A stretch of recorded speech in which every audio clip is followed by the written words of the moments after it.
They're not good enough to start. They're not even good enough to play. But they do talk a good game. So come join Lou and Jose from the sidelines where all the best sports discussions happen anyway. Welcome in to the Benchwarmerz podcast. Welcome into the program, everybody. I'm Lou Ruggieri. That's Jose Ortiz, and this is the Benchwarmerz podcast. Wherever, whenever, and however you happen to be listening, we appreciate you taking some time to spend it with us. We're going to make it, or at least try to make it worth your while. You can follow us along. We're on the iHeartRadio podcasting app. We're on the newly formed Amazon podcast. We're on Spotify, Apple Podcasts, Google Play. You can follow us on social media. We're on Facebook, YouTube, Instagram, at the BW Pod. You can even email us if you'd so choose. The Benchwarmers podcast at yahoo.com. Benchwarmers with a Z for marketing purposes. Show's moving right along. We started off our first hour with our top 5 news stories in the NFL, according to us. We then moved on to our highlights and lowlights of Week 6 in the NFL, along with our newly formed moral lesson of the week that we learned, something we learned from the NFL Week 6. Coming up in a little bit, we're going to recap all of our Week 6 picks and our Week 6 put your money where your mouth is sports bet. We have to make Week 7 picks for both of those things. But first, we have to start off this. We don't have to. We want to start off this hour with our favorite new game. It's not really that new anymore, but I like to say it anyway. Make no mistake or give me a break. And this is a series of statements that we're each going to make to each other, and the other has to respond with either make no mistake, that's absolutely true, or come on, give me a break, that's ridiculous. So, Jose, would you like to kick or receive for this segment? I will receive this time. Oh, you're not going with the analytics, huh? You're going going old school. I see. By the way, just for I realize that everybody is kicking now and receiving less, and I think that's been our strategy in Madden pretty much since like '97. I got so annoyed when that started happening. I was like, yeah, we had been doing this since 1996. Yep. Where have you guys been? It's nice to see that the actual NFL is catching up with our Madden strategy from the mid-90s. So good job, NFL. Way to be a little slightly behind on the times. We've been doing this. But Jose, when are we going to get coaching jobs? This is ridiculous. I mean, we're come on. We're already ahead of the game. But we've got to be able to do as good as Adam Gase. I mean, can't we win no games as well? I mean, I can lose no games. I can win no games. Yeah, I can win nothing. So 6 by all means. All right, so you're going to receive. So I'm going to kick these to you. Okay. All right, so I'm going to make 5 statements here that I'm going to make, and I want you to respond with either make no mistake or give me a break, and then feel free to elaborate a little further. Number 1, make no mistake or give me a break. The Steelers, not the Ravens, are the best team in the AFC North. Make no mistake. That's I've been really unimpressed with the Ravens' offense so far this year. Their defense has been pretty good, but the Steelers have been right there with them on defense, and I think they're a little bit more consistent on offense. Mm-hmm. They don't have the Lamar Jackson factor that the Ravens do, but I still, give me the Steelers right now. I think the Steelers might be the best team in the AFC. I'm not sure. I'm not willing quite to go that far yet, but I think they're better than the Ravens. Yeah, I mean, surprisingly, I'm going to also say make no mistake because the Steelers, it feels like the Ravens are. We saw Lamar Jackson take that huge leap from year 1 to year 2, but it does feel like that the Ravens' offense is limited in a way. Mark Ingram is not what he was last year, and outside of Mark Andrews, it feels like that receiving core for between Hollywood Brown and Willie Snead, they're just not. There's no real game breakers. I know those guys are fast, but they're not game breakers. Well, it's hard when you're only getting 180 yards passing a game. Like that's right. How are you supposed to do anything? It's barely throwing the ball. And the bigger thing seems to be that Lamar Jackson seems like, I don't know if it's pressure he puts on himself, but when they play from the lead, they're built to play with a lead. Yeah. And if they have to come from behind, I don't know if they panic or they just don't know how to kind of score quickly without having Lamar Jackson run up and down the field. The Steelers, on the other hand, feel like their ceiling is a lot higher than the Ravens at this point. With their offense, I feel like they could win a shootout or they could win, a 10-9 defensive battle. And I'm not sure I can say the same for the Ravens. So I agree. Talk about winning in multiple ways. That's the key in the NFL. It's not going to always go according to plan. You have to be able to adjust on the fly. And we've seen that the Ravens struggle with that. Yeah, I agree. All right, number 2. Make no mistake or give me a break with the understanding that it's just week 6 going into week 7. A non-quarterback will win MVP for the first time in 8 years. Give me a break. Oh, I'm sorry. Go ahead. Well, I was going to give you some. Aaron Donald and Derrick Henry are the two that kind of come to mind. Well, we'll see. What do you know? What Derrick Henry's rushing? Like, is he on pace for 2,000 yards? I don't know what I know he just had 212 yards, yeah. But I don't know offhand. You know, he has more 200-yard games since 2018 than the entire NFL combined. Just I saw that. I saw that the other day. I was like, wow. I did not know that. So far, he's got 588 yards and 6 touchdowns. Yeah. Honestly, and for a running back, you have to be on a 2,000-yard pace. Like, you've got to be around 2,000 yards rushing to even have a chance to win an MVP. So I don't know what that extrapolates to. I would imagine it's not 2,000 yards. So I'm going to say, and Aaron, I mean, only 2 defensive players have ever won MVP in the history of the NFL: Alan Page in '71 and Lawrence Taylor in 1986. So it's almost definitely not going to happen. So yeah, give me a break. It's Russell Wilson all the way. I'm gonna say give me a break. I think that you're right. And the last person to do this was Adrian Peterson. And if you remember, Adrian Peterson not only rushed for 2,000 yards that season, but he also came back from an ACL tear to rush for 2,000 yards. So he just, I mean, the storyline couldn't have been more perfect for an MVP candidate. Do we remember who his quarterback was on that team? Was Brett Favre? Brett Favre was gone by then, right? I guess so. I don't even know. I'm just about to look up the 2012 Vikings. Was that Favre? Only reason I'm just bringing that up is because I don't remember who it was, so maybe that's something else to consider. Oh my goodness. Was it Christian Ponder? Oh no, I think you're right. Oh my gosh, no. Oh wow, that's unfortunate.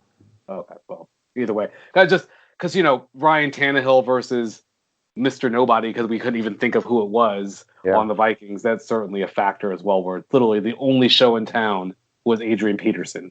So. Yeah, and Derrick Henry, by the way, is on pace for just about 1,800 yards. So no. Yeah, the Aaron Donald. I feel like he deserves it.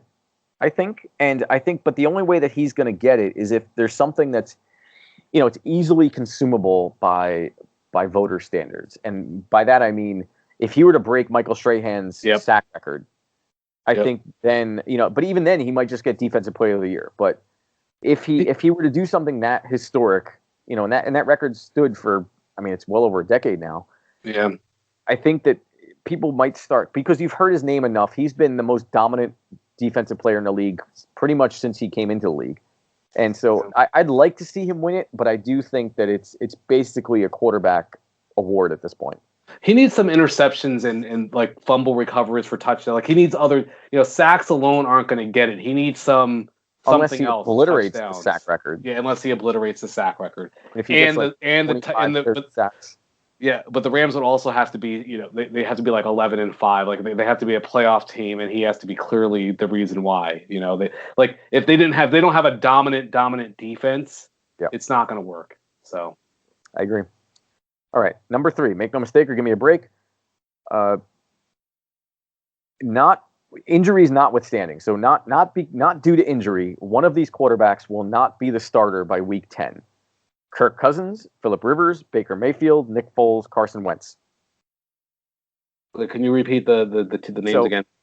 So one of these quarterbacks will not be the starter by week 10, not due to injury. Not due to injury, okay. Yeah. Kirk Cousins, Phillip Rivers, Baker Mayfield, Nick Foles, Carson Wentz. I'm going to say give me a break just because I don't even know.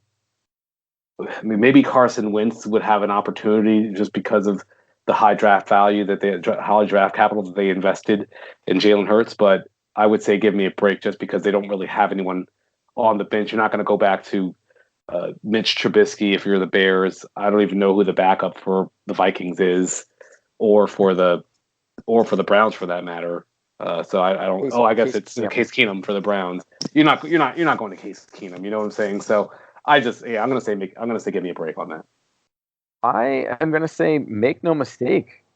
Actually, I think that I think Kirk Cousins might get the hook pretty soon, and I think it's Trevor Siemian is their backup right now, as a matter of fact, which is not great. But I think between him or Phillip Rivers, if Phillip Rivers, granted he played well this week and he came from behind, which was nice to see him actually come from behind and not give up a win, so somebody else can come from behind to beat them. But if Phillip Rivers goes out and has another, a 3 interception game, you know, it's hard to think that they wouldn't bench him. And the same thing with Kirk. I mean, Kirk Cousins in a press conference this week basically said, he admitted, he's like, if I keep playing the way I'm playing, they might have to sit me down. So I could see that. I don't think Baker Mayfield's going to get sat. I don't think Nick Foles is not going to get sat. Carson Wentz, if injuries are notwithstanding, then he's going to keep playing as long as he can. But I just with Kirk Cousins, they just re-upped him on his deal last year. They just re-signed him to an extension. It just feels like it wouldn't make a lot of sense. I could see Phillip Rivers, but then after just playing well this last week, it just kind of seems. But by week 10, we're 4 more weeks, so it's a month away. So you never know. A lot can change in the NFL. But I'm going to still stick with give me a break. All right. Make no mistake, give me a break. Number 4, the Jets will go winless this season. I'm just going to say give me a break just because it's really hard to go win. Yeah, you would have to think they would just trip and fall into a win this season. So I'm going to say give me a break. That's just because of sheer. I'm going to say make no mistake. I think that it's I don't know who they're going to beat. The Dolphins might have been their best chance, and they got blown out. They got shut out 24-0. I mean, they're so bad, and it's just. And there's no end in sight. There's no light at the end of the tunnel. There's no promising rookie that's going to come in and save anything. It just there's no cavalry coming at all. Yeah, I mean they're just embarrassing, and I think so. They're 0-6 right now. They're going to play. They have a bye week 7. They play the Rams week 8. They play the Cardinals week 9. They play the Chargers week 10. They play the Broncos week 11. I'm sorry. No, I'm sorry. That's the Dolphins schedule. I apologize. I was like, wait, how do they play the Jets? That's not right. I was looking up the Dolphins because they just played the Jets. And so I have the Jets schedule right here. So by all means, do it better than I. So no, it's fine.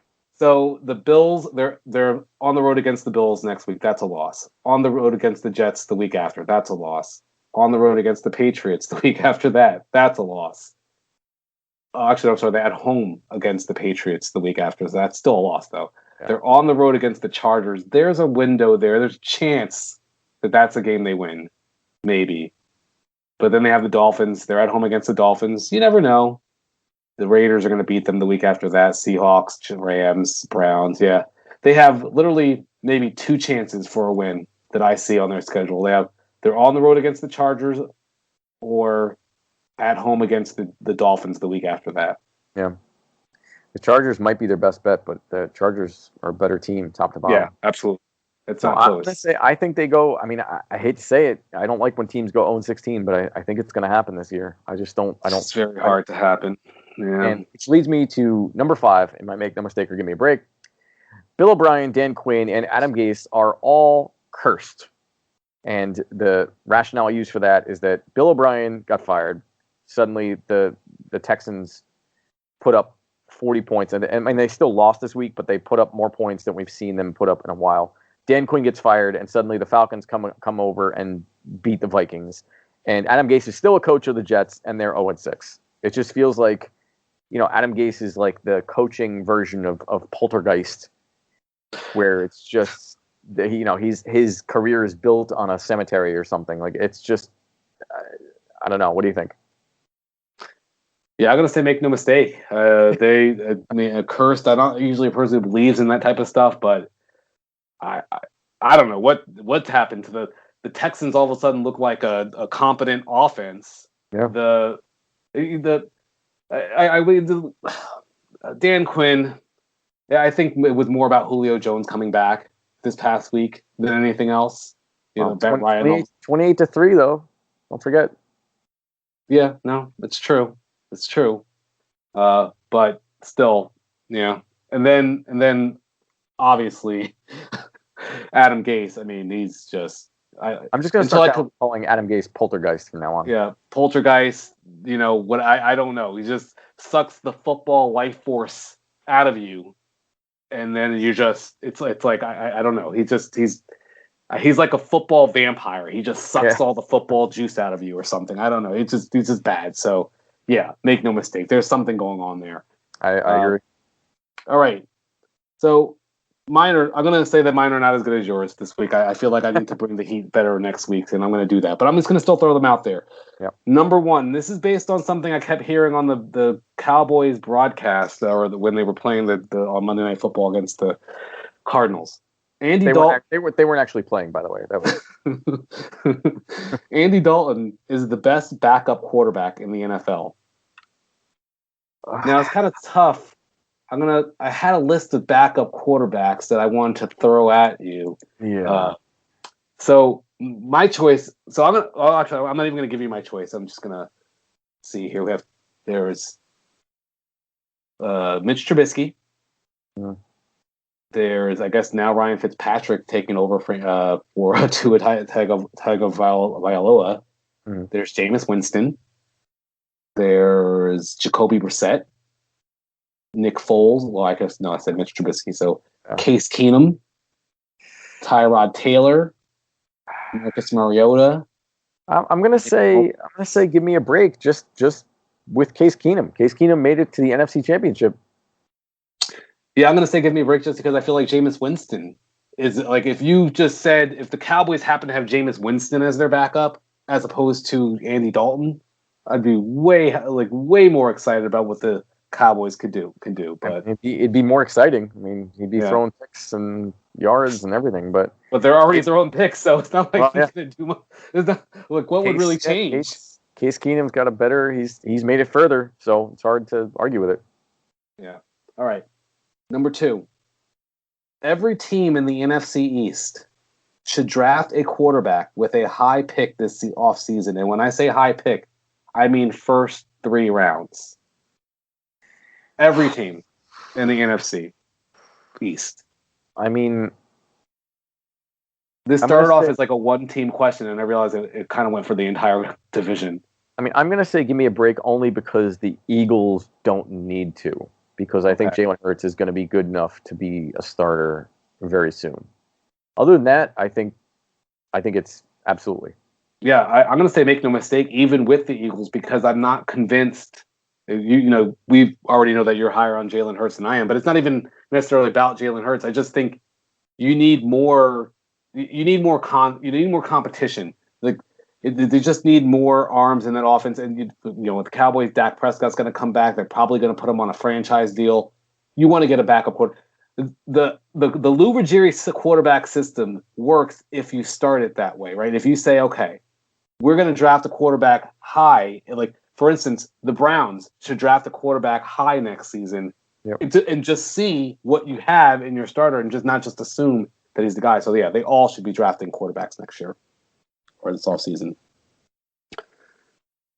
The Bucks and Bears are top 3 teams in the NFC. So 2 out of the 3 top teams in the NFC are Bucks and Bears. Bucks and Bears, yep. Well, record-wise, it says yes. The answer is yes. I'm gonna say give me a break because Seattle is clearly the best, and then I'm still not sold on. I'm not sold on the Bucks or the Bears. Honestly, I feel like one of those two could be maybe top 3, but I still think come playoff time, I think the Packers are better than the Bears. I don't think that the Bears have, and even I think the Niners, if they could get healthy, are a better team than probably both of those guys. So, yeah, I'm gonna say give me a break as well. I mean, you were saying that it's just not. I think that the Saints have been underperforming a little bit this year, and I expect them to kind of bounce back. I think the Packers are going to end up being better, and honestly, the Cardinals could also be a team. I'm not sure the 49ers are going to be a bounce back because that division, they have to play through that division.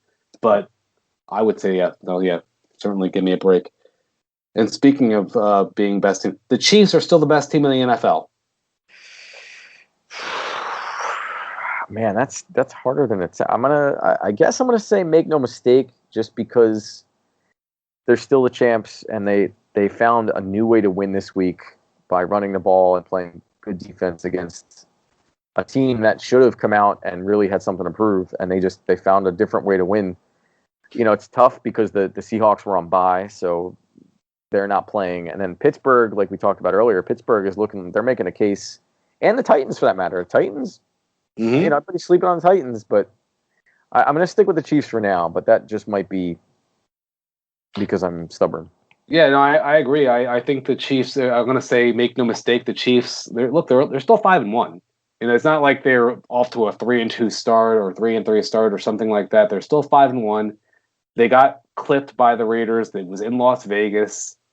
It's that was a Raiders Super Bowl for all intents and purposes. I mean, that exactly. I was talking to some Raiders fan. They were like, "Oh my god, it's the happiest I've been in 10 years." It's like, all right, I mean, that makes sense. I'm gonna say make no mistake. They're fine. They're looking good, and I actually kind of feel like they haven't even really hit their stride yet. They haven't really been playing amazingly yet, and they're still 5-1. And in fairness, the Ravens are still 5-1, and we kind of feel differently about them. But yeah, give me the Chiefs right now. All right, my last one. This is an interesting one, I think. Someone else other than the Jets will win the number 1 overall pick this offseason. And I just want to offer context. There are 9 NFL teams that have 1 win. And the Jets have 0. Give me a break. The Jets have 0. It's the Jets. There's no way. Unless the Jets trade that pick for some reason and they get, I don't know what they could get. I mean, that seems like a very Jetsian thing to do, is they have a chance to draft, the best quarterback we've seen in almost a decade, and they would just flip it for a bunch of punters and kickers or something. I could see them pulling out something like that. But barring that, I think it's the Jets, because right now, even if nobody else wins another game, I don't think the Jets are going to win another game either. So they're still going to be in the lead. Yeah, I'm going to I just think odds-wise, I'm going to say make no mistake, just because it would be an Adam Gase cursed Jetsian thing to happen, that you don't get the number 1 pick, that you're this bad. They go on a 4-game winning streak. Yeah, or you find a way to win a game against a team, because there's tiebreakers and stuff. So if they find a way to win 1 game, and then the Jaguars have 1 win, and the Vikings have 1 win, and the Falcons have 1 win, I just feel like it would be too good of a thing to happen for the Jets to get the number 1 pick. So I'm gonna say, give me a break. Make no mistake, another team will get it. I think that they might end up with but think about how cursed Adam Gase is, and what he's what did you say, the Voldemort of the NFL. Voldemort, vampire. I have so many different things. even if they unwittingly tank this year and the Jets get the number 1 pick, I could also see that curse extending to the point where Trevor Lawrence is just like, yeah, you know what, I'm gonna pull a Matt Leinart and come back and take ballroom dancing next year, or I'm going to get my, he's going to stay for a master's degree or something. And just because if you remember, I don't know if you remember this or not, I read about this earlier. Peyton Manning decided to stay an extra year at Mississippi? Tennessee, rather. Yeah, Ole Miss was Eli. Tennessee, there's no proof of it, but there was rumors that he didn't want to go for the Jets, and the Jets had the number 1 pick that next draft. Wow. Man. And so I think that it could be a case where the Jets get the number 1 pick, they just suck all year long, and then the number 1 pick, the be all end all savior of a franchise, is just like, nope. No, thank you. Yep. Yeah. All right. Well, that's my last one. All right. So yeah, we're going to take a break. And then we have to come back, and it's time for week 7 already. We have to go through our week 6 picks, see how we did, kind of find out what our record is thus far. We have to take a look at our sports betting bit, put your money where your mouth is, and see how we did, and make some predictions for this week coming up, and then make our week 7 picks, and then we're out. So stick around, and we're going to come right back on the Benchwarmerz podcast. If you're sick with COVID-19 or think you might have it, take steps to help protect other people from getting sick. Stay home except to get medical care. Call the doctor before visiting. Separate yourself from others who live with you. Wear a cloth face covering to protect others. Cover your coughs and sneezes with a tissue and clean your hands right away. Avoid sharing items with other people in your home. This includes things like towels and bedding. Be sure dishes are washed in hot water or the dishwasher before anyone else uses them. Stay aware of how you feel. If you start to have difficulty breathing or if you're worried about your health, call your doctor. For more tips, visit cdc.gov. And now back to the Benchwarmers podcast with Lou and Jose. Welcome back to the program, everybody. I'm Lou Ruggieri. That's Jose Ortiz, and this is still the Benchwarmers podcast. We appreciate you taking some time to spend it with us. Hopefully you've learned a little something along the way. We've touched on a variety of things, mostly NFL related. Our top 5 NFL stories of the week as decided by us. We had stat of the week. We went into our highlights and lowlights of the week. The moral lesson we learned this week in the NFL. Earlier this hour, we played our favorite game, Make No Mistake or Give Me a Break. And now it's time to recap our Week 6 picks, recap our sports bet, put your money where your mouth is, and then we have to move ahead and make some picks for week number 7 already. So let's look back. Our put your money where your mouth is, our sports bet.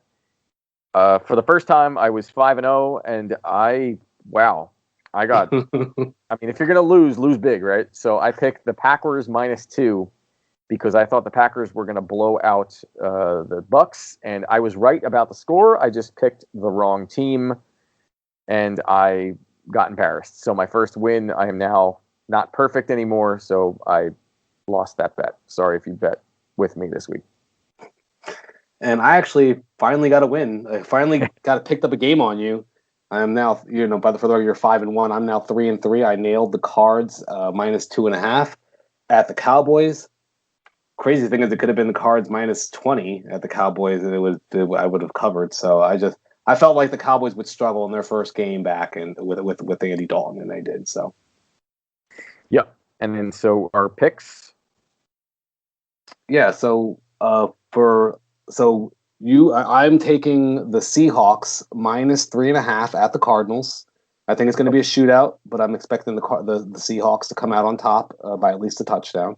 Yeah, Cardinals are good, but it feels like the Seahawks are they just have their number. They just have the Cards' number. And I am going to take, I'm taking the Bears. Bears are getting 5.5. The 5-1 Bears are getting 5.5 points at the Los Angeles Rams. And I don't know if the Bears are going to win, but I feel like that defense is going to keep them in that game. And like you mentioned last segment, Jared Goff he's streaky. One day he's good, one day he's bad. And it's sort of a Jekyll and Hyde feel. So I'm not sure which Goff is going to show up, but I think the Bears getting 5.5 makes me feel pretty good about taking them. Yeah, I like your pick more than my pick. I expect the Rams to really just struggle in this game. You can't go wrong picking the Seahawks, though. Yeah. No, it's more that I'm just thinking about this because the Seahawks have bad defense, right? So the Cardinals are going to be able to score. Kyler Murray is amazing, but the Rams, we saw what the 49ers did to them last week, and the Bears might have a better defense than the 49ers do right now. So it's going to be tough for the Rams to move the ball effectively. All right. Yeah. And week 6 overall picks, just our win-losses that we've picked so far. We both went 10-4 in week 6.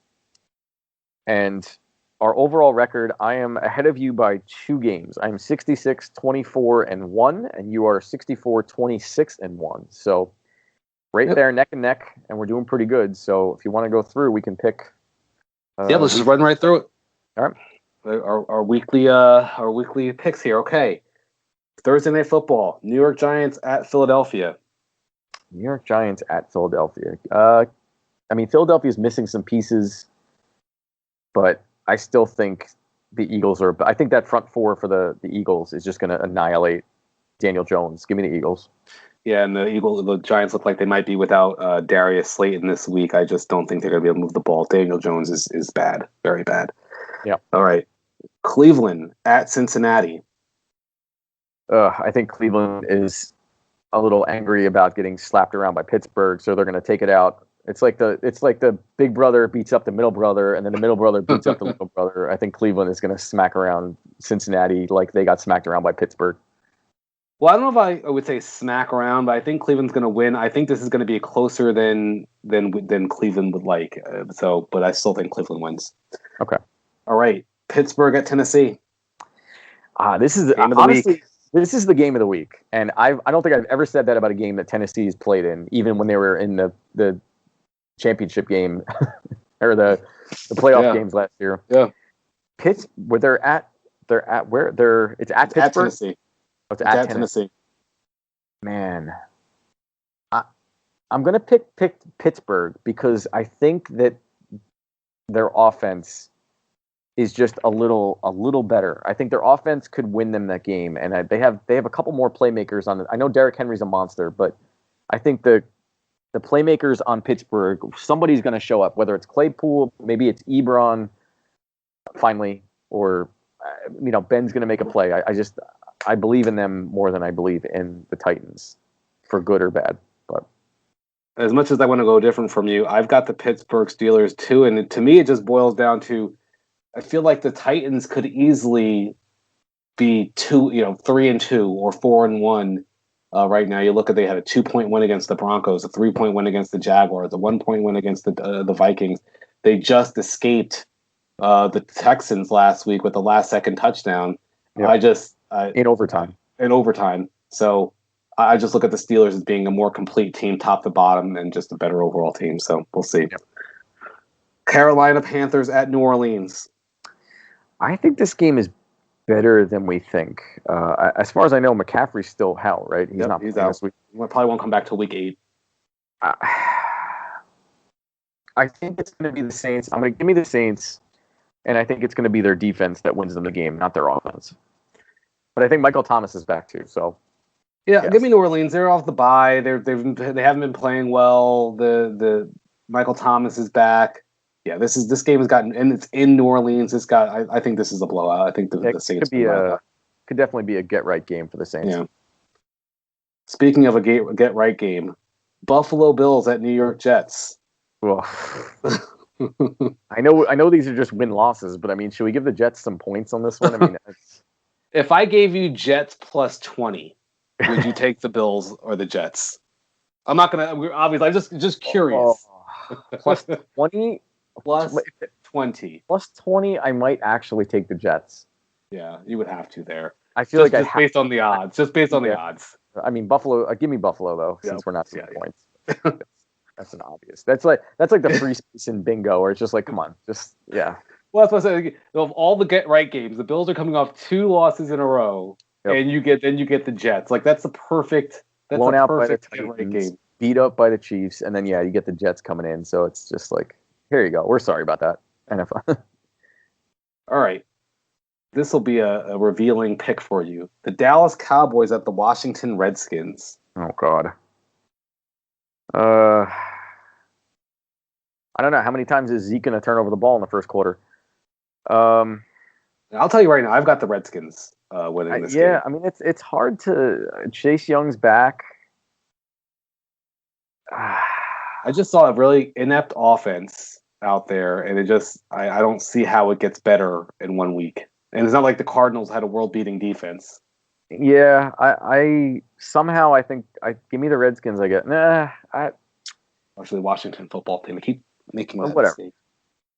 No, give me the Cowboys. All right. I think with a full week of practice, Andy Dalton could put up some points. Well, I've got to gain some points. I got to gain some ground on you anyway, so we need to have some different picks. Yeah, give me the Cowboys. Ugh. All right, Green Bay at Houston. That's going to be a good game. Yeah. It's high scoring. Houston all of a sudden looks like they remembered how to score points. Green Bay just got blown out by the Bucks. Give me the Packers because I think Aaron Rodgers is going to come out firing, and Houston's defense is not quite as good as Tampa Bay's. It's tough. Houston has 1 win right now. It's hard to really pick them to beat anyone, so I'm going to go with the Green Bay Packers. All right, Seattle at Arizona. Seattle's just, I feel like we talked about. I think Seattle's got the Cardinals number. Yeah. And I always picked Seattle to cover right. -3.5, so I can't not take them here. Kansas City at Denver. Kansas City. Yeah. Denver's defense looked pretty good against the Patriots last week, but I mean that's they only scored 18 points. I think the Chiefs can score 18 points in 3 minutes if they want to. And that's it was an impressive win against the Patriots last week. But yeah, the Chiefs, once again, it's just like you can't pick the Jets to beat anyone. It's hard to pick anyone to beat the Chiefs and actually feel good about it. San Francisco at New England. That is going to be a really good game. The Jimmy Garoppolo revenge game. Yeah, that's right. Yeah. Or is it the Bill Belichick revenge game, right? Because they traded him. So. Well, yeah, it's the player coming back. Yeah, that's like when the Niners got blown out by the Dolphins. That was the rare Matt Breida revenge game. I'm going to take the 49ers. I think Shanahan, Kyle Shanahan's the only coach in the league right now that I think, maybe aside from Andy Reid, that can take on a guy like Bill Belichick and give him a run for his money, because he's creative. He's different. He comes up with his trickeration and his matriculation down the field. And the Niners, I think, just have better position. They're better skill positions from top to bottom. I think that the Niners come out and make a statement here. Yeah, I take the Niners as well, and it's really just because the Patriots don't have anyone on offense that you're like, oh, he's unstoppable. Like, what are you going to do? Like, I'm watching last week. George Kittle can't be stopped unless he's hurt. Well, that's what I was thinking, is that you can't put Stephon Gilmore on George Kittle. I mean, that's...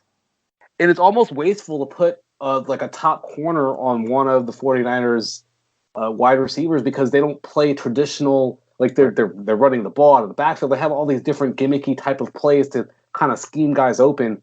I know Bill Belichick's a great coach. I just feel like the 49ers have just better pieces. And that's what Belichick does, is they take away the thing you do best. So that's probably George Kittle. But then, Deebo Samuel, Brandon Ayuk. I mean, they even have Kyle Juszczyk, who's a great receiving fullback. I mean, they have so many weapons. Jerick McKinnon's there. I mean, Mostert's not there, but I mean, they have some weapons, and I think it's going to be a little much for the New England's defense to deal with.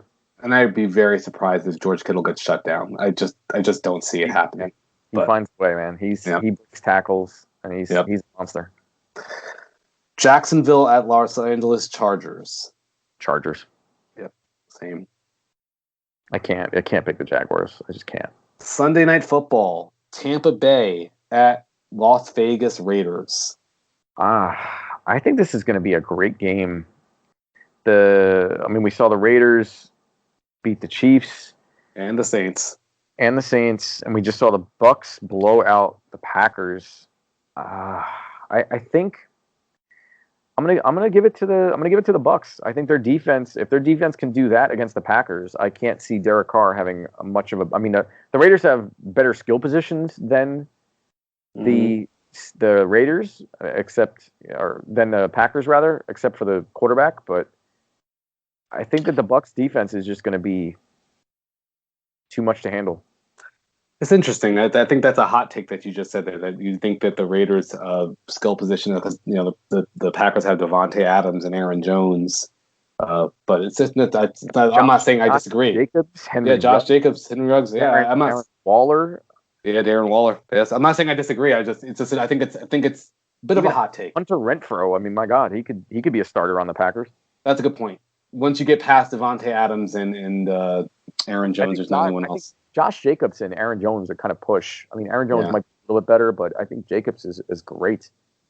I've actually got the Raiders in this one, but I'm sorry, this guy, because of Josh Jacobs. Yeah, no, that's fair. I mean, their offensive line. Like, I think I mentioned this last week. If you look at watch that game and look at Trent Brown. Trent Brown, I think, is the highest paid offensive lineman in football, and for good reason. I think they paid him by the pound, because he is. I can't even imagine what it's like to try to pass rush on him. He just is he's like an apartment building out there. Yeah. And that's bonus for Josh Jacobs. I mean, running behind that guy. Jeez. I just think the Raiders, they had a week off to plan for this. It's a bye week, yeah. They're at home, where they've obviously been playing better. I think the Raiders are ready to make a statement again to the NFL that that was not a fluke. We are a good team, and we're going to prove it. And I think that they come in and they get that win. All right. I would not be surprised. Monday Night Football, Chicago Bears at the Los Angeles Rams. Well, this was my put your money where your mouth is bet. I took the Bears, and I took them with 5.5 points. But I think I'm going to take the Rams to actually win the game. I think the Bears cover, but the Rams win. So I've got the Chicago Bears. I just don't think the Rams are going to be able to do much offensively. And I think not that the Bears are going to be able to do much offensively either, but I think the Bears will be able to get a little bit more done on the ground and maybe force some more turnovers from the Rams. So I've got the Chicago Bears winning this one. Right. So we actually have 3 different games here. So there's a chance for me to catch you, or for you to really put me to sleep. All right, well, that's it. Cool. All right, we'll check in next week and see how we do. So you can follow us along one more time. iHeartRadio podcasting app, Amazon Podcasts, Spotify. We're on Apple Podcasts, Google Play. You can follow us along on Facebook, YouTube, Instagram at the BW Pod. You can even email us, the Benchwarmers Podcast at yahoo.com. Benchwarmers with a Z for marketing purposes. So that'll do it. For Jose Ortiz, I am Lou Ruggieri, and we'll see you next time. Bye-bye.